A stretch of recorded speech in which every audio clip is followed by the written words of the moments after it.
অ্যাডিনোর দাপুট বিধানসভার অন্দরেও adeno virus নিয়ে আলোচনা চেয়ে 185 ধারায় মুলতবি প্রস্তাব জমা দেয় বিজেপির পরিষদীয় দল।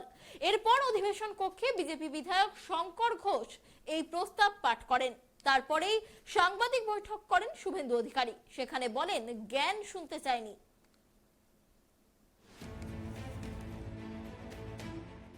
জ্বর, সর্দি, কাশি, শ্বাসকষ্টে প্রাণ ওষ্ঠাগত শিশুদের একের পর এক বাচ্চাকে ভর্তি করা হচ্ছে বিভিন্ন হাসপাতালে। এর মধ্যে কারোর শরীরে মিলেছে অ্যাডিনো ভাইরাসের উপস্থিতিও। জানিয়ে এবার বিধানসভায় সরব হলো বিজেপি। বৃহস্পতিবার এই নিয়ে একটি মুলতবি প্রস্তাবও জমা দেয় বিজেপি পরিষদীয় দল। তাদের বক্তব্য, কেন অ্যাডিনো ভাইরাস নিয়ে কোনো আলোচনা নেই বিধানসভায়। অ্যাডিনো ভাইরাস নিয়ে আলোচনা চেয়ে 145 ধারায় মুলতবি প্রস্তাব জমা দেয় বিজেপি পরিষদীয় দল।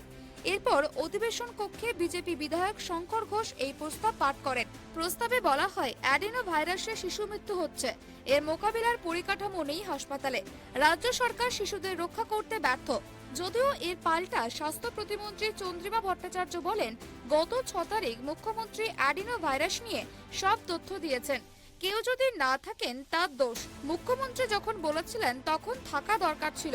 বিরোধীরা সেই সময় হাউসে কেউ ছিলেন না, রাজনীতি করছেন অথচ থাকছেন না। মুখ্যমন্ত্রী যখন বলেন হাউসে থাকতে হয়। চন্দ্রিমার বক্তব্যের বিরোধিতায় শুভেন্দু অধিকারী জানান, জ্ঞান শুনতে চাইনি। চিঠির পর চিঠি বলছে, পয়লা ভাইপোকে চিঠি, লেডি কিংকে চিঠির পর চিঠি। এখানকার শিশু সুরক্ষা কমিশন কোথায়? তার তৃণমূলের শাখা সংগঠন হয়ে গেল নাকি? আমরা আজকে অ্যাসেম্বলিতে বলেছি এবং অ্যাসেম্বলিতে আজকে অধ্যক্ষের রোল খারাপ ছিল না। অধ্যক্ষ বললেন, মাননীয় স্বাস্থ্য রাষ্ট্রমন্ত্রী বলুন। তার স্বাস্থ্য রাষ্ট্রমন্ত্রীর কথা তো আপনারা শুনেছেন, অগ্নিমিত্রা পাল, ডাক্তার মুকুটমণি অধিকারী আপনাদের ব্রিফ করেছেন। আমি নতুন করে কি বলবো? তিনি স্টেটমেন্ট না দিয়ে আমাদের জ্ঞান দিচ্ছেন। কে জ্ঞান দিচ্ছেন? 2006 সালে যে তার এমএলএ কে জ্ঞান দিচ্ছেন। 2011-তে নন্দীগ্রামের পরে জিতে আসা এমএলএ, যিনি আমার 16 সালে ফেল করেছেন তন্ময় ভট্টাচার্যের কাছে। তারপরে আমার হাত পা ধরে একটা পতাকা নিয়ে যাননি। আমার দয়ায় আবার ফিরে এসে হাত মন্ত্রী হয়েছেন। তিনি দাঁড়িয়ে অ্যাসেম্বলিতে আমাকে জ্ঞান দিচ্ছেন, বিরোধীরা থাকবে না কেন, বিরোধীদের থেকে শোনা উচিত, ওর কাছ থেকে জ্ঞান নিতে হবে। উনি আমার কাছে ট্রেনিং নিয়ে যান। এরপরেই বিধানসভা কক্ষে স্লোগান দিতে শুরু করে বিজেপি বিধায়কেরা।